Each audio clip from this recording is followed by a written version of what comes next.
मित्रांनो, या ठिकाणी तुमचं सहर्ष स्वागत आहे आपल्या सुंदर अशा ब्लॉगला. तर आम्ही चाललेलो आहोत सुंदर अशा ठिकाणी. चला तर मग सीट बेल्ट लावा आणि या सुंदर प्रवासाचा भाग बना.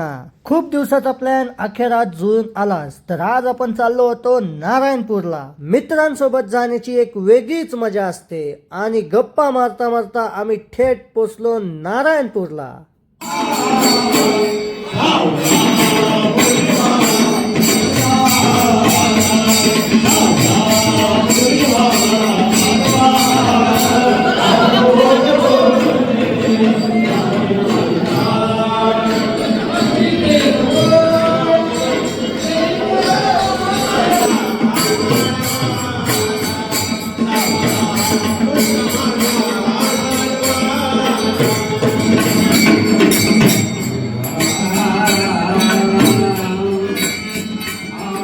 सुंदर असं दर्शन झाल्यानंतर मन एकदम प्रसन्न झालं आणि त्यानंतर आम्ही निघालो परतीच्या प्रवासाला. आणि त्यातच आमच्या तेजस सरांना आठवला नाटकातला तो एक किस्सा. बनेश्वर नंतर बर ठीक आहे रायरेश्वर.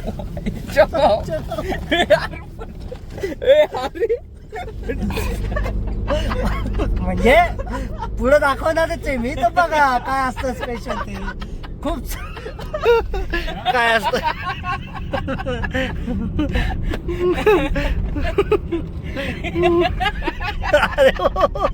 किती हसतय ते. आणि मध्ये स्टेजने काहीतरी केलं तुम्हाला दिसलंच असेल. कसं आहे, दोन ब्लॉगर एकत्र आले ना असं काहीतरी होतच. डॉक्युमेंट कशाला घेतो तुझा तीर्थ पकड ना.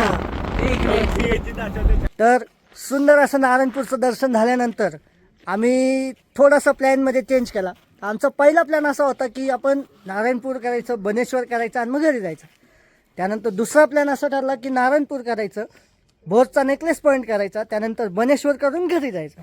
त्यानंतर तिसरा प्लॅन असा ठरला की नारायणपूर करायचं, वाईचा गणपती करायचा आणि त्यानंतर बनेश्वर करून घरी जायचं. आणि त्यानंतर आमचे हे प्रफुल्ल सर जे आहेत हे आम्हाला म्हटले की मिसळ खायला जाऊ द्या. त्यामुळे आम्ही गेलो श्रीराम मिसळ खायला, जे आमच्या तेजस सरांची फेवरेट होती.